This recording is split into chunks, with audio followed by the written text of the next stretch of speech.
MPRS meminta pertanggungjawaban jawab daripada Presiden mandataris, pemimpin besar revolusi mengenai kejadian daripada G13 PK itu. Dan saya berat daripada MPRS minta pertanggungjawaban jawab. Kemudian lantas dibuat juga keluar Nawaksara itu yang isinya sama sekali tidak menjelaskan mengenai kejadian G13 PKI, tapi mempertahankan daripada politiknya. Lah sudah berhadapan langsung dengan wakil rakyat. Saya sudah tidak bisa berkata apa-apa karena sudah langsung. Kemudian masih belum diterima, dimintai perlengkapan lagi. Perlengkapannya pun juga demikian. Sampai akhirnya kemudian dicabut daripada mandatnya. Setelah cabut mandatnya, bingung siapa itu yang harus melanjutkan. Itu ya terserah di situ siapa ya. Akhirnya lantas semuanya menunjuk pada saya mengatakan, wah saya nggak sanggup, saya itu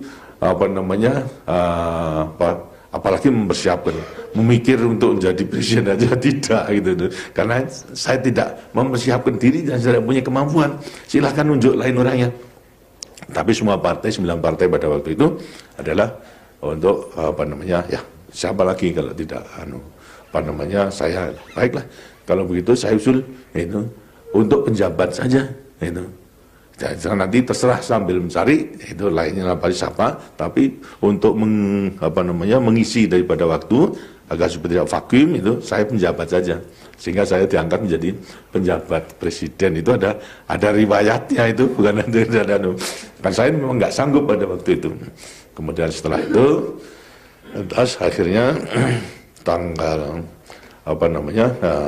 artinya perlu dibentuk atau diangkat daripada presiden yang definitif tahun 68 itu datang sidang MPRS lagi, dan akhirnya saya diangkat untuk menjadi presiden penuh tanpa bekal garis besar haluan negara, tanpa wakil presiden. Gitu, pada waktu itu belum ada daripada wakil presiden, dan merencanakan pembangunan 5 tahun karena memang GBN-nya belum mampu daripada MPRS memberikan. Tapi yang jelas juga dalam konsolidasi agar supaya bisa melaksanakan pembangunan. Oleh karena itu mengenai penyederhanaan partai politik itu harus tetap dilaksanakan. Penyederhanaan partai politik itu sudah diputuskan oleh MPR sejak sidang 66 diputuskan, 67 lagi diulangi sampai kepada 67 dan 68. Jadi penyederhanaan partai politik dan juga segera melaksanakan pemilihan umum. Pertama kali telah ditentukan tahun 68 sebagai penjabat sudah diperintahkan untuk melaksanakan pemilihan umum 68. Dan ternyata mendadak mungkin. Sehingga pada waktu diangkat menjadi presiden juga tetap pemilihan umum penyederhanaan partai politik telah dilanjutkan, bahkan telah ditentukan sidang umum MPR hasil pemilihan umum harus terlaksana permulaan 73.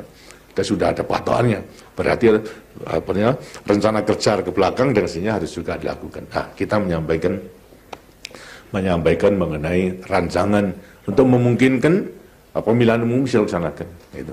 Dan aslinya harus ada, kalau pemilihan umum dengan aslinya harus juga bisa menjawab siapa yang turut pemilihan umum. Gitu. Dan aslinya mengenai soal penyederhanaan partai politik harus juga dilakukan. Lantas sekarang untuk apa pemilihan umum? Untuk mengisi daripada DPR. Nah, berapa jumlah daripada DPR, DPRD dan sebagainya. Ini kita ajukan. Ternyata apa? Macet. Gitu. Jadi DPR gotong royong tidak bisa menyelesaikan daripada paket undang-undang tersebut. Nah, tentunya daripada saya sebagai mandataris bertanggung jawab karena memang harus melaksanakan pemilihan umum, penyerahan partai, maupun juga menyiapkan mengenai sidang umum MPR yang ditentukan mengenai permulaan tahun 73.